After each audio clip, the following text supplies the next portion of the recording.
ভারতের থিঙ্ক ট্যাঙ্ককে ভারতকে জিজ্ঞেস করেন, এটা তো আমাদের উত্তর দেওয়ার কোনো ব্যাপার না। আন্ডার অ্যানালাইসিস, আমরা এটা অ্যানালাইসিস করছি, আমরা দেখছি।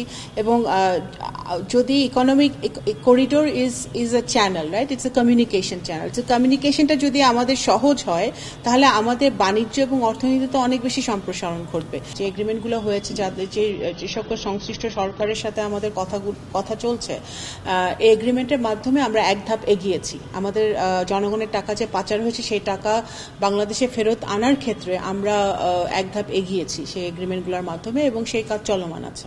নতুন কোনো আপডেট নাই, এইটা প্রক্রিয়াধীন আছে।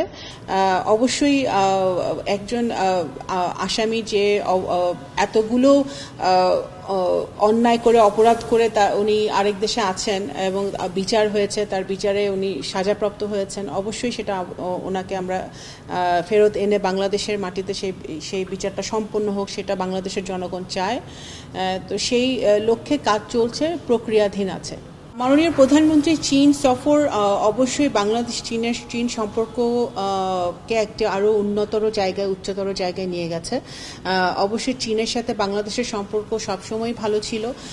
আমাদের অর্থনৈতিক, সামাজিক উন্নয়নে তারা সবসময় একটি অত্যন্ত শক্তিশালী অংশীদার। আগামী দিনে আরও বেশি তারা বাংলাদেশের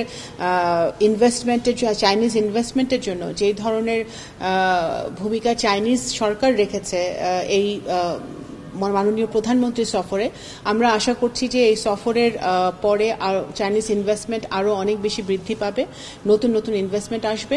এবং যেই সাজেশনগুলো, যেই প্রস্তাবগুলো দেওয়া হয়েছে চীন সরকারের পক্ষ থেকে, 2+2 এখানে বৈঠক এবং ইকোনমিক করিডোর, সেটা নিয়ে অবশ্যই বাংলাদেশ সরকার আমরা পর্যালোচনা করছি।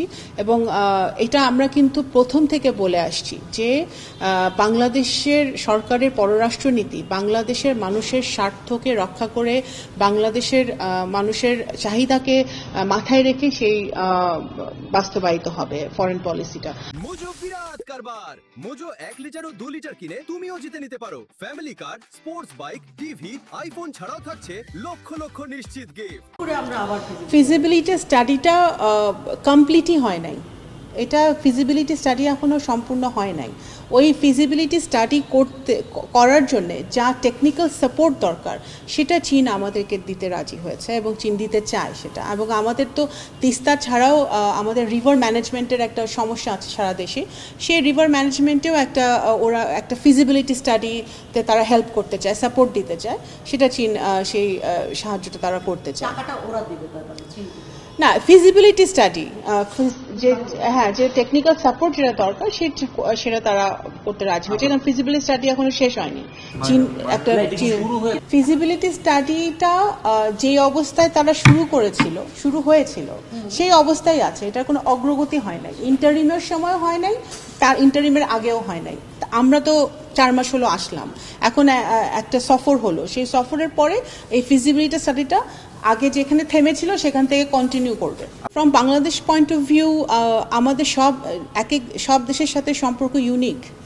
চায়নার সাথে সম্পর্ক থাকবে, সকল দেশের সাথে সম্পর্ক থাকবে। এবং এটা আমি মনে করি না এক দেশের সাথে সম্পর্ক ভালো হলেই আরেক দেশের সাথে সম্পর্ক খারাপ হবে। আমাদের লক্ষ্যটা হচ্ছে যে সব দেশের সাথে ভালো সম্পর্ক রেখে আমাদের দেশের স্বার্থটা আমাদের হাসিল করা, এটাই আমাদের লক্ষ্য। না হলে আপনারা জানতে পারবেন, এখনো তো হয়নি। ইকোনমিক করিডোরটা, হ্যাঁ, ইকোনমিক করিডোরটা এগেন ইটস আন্ডার অ্যানালাইসিস, আমরা এটা অ্যানালাইসিস করছি, আমরা দেখছি। এবং যদি economic corridor is a channel, right, it's a communication channel. তো কমিউনিকেশনটা যদি আমাদের সহজ হয়, তাহলে আমাদের বাণিজ্য এবং অর্থনীতিতে অনেক বেশি সম্প্রসারণ ঘটবে। তো সেটার কোনো জটিলতা আছে নাকি, কোনো সমস্যা আছে নাকি, সেটা অবশ্যই সংশ্লিষ্ট মন্ত্রণালয়, অনেকগুলো মন্ত্রণালয় এটার সাথে জড়িত, সেই মন্ত্রণালয়গুলো তাদের বিশ্লেষণ বিচার বিশ্লেষণ করবে, করে সেটা ফাইনাল সিদ্ধান্ত নেবে। সেটা একটা প্রপোজাল এসেছে, সেই প্রপোজালটা অবশ্যই বাংলাদেশ সরকার, সেটা আমরা সাধুবাদ জানাই, কারণ এটা বাংলাদেশের অর্থনীতি বাণিজ্যতে এটা আমি মনে করি এটা আমাদেরকে অনেক বেশি বাণিজ্য সম্প্রসারণে সাহায্য করবে। কিন্তু বাস্তবিক অর্থে এটা কতটুকু কমপ্লিকেটেড বা কমপ্লিকেশনস হবে বা হবে কি হবে না, সেটা সংশ্লিষ্ট মন্ত্রণালয় সেটা যাচাই বাছাই করে জানালে সেটা তখন আমরা জানতে পারবো। ভারতের থিঙ্ক ট্যাঙ্ককে ভারতকে জিজ্ঞেস করেন, এটা তো আমাদের উত্তর দেওয়ার কোনো ব্যাপার না।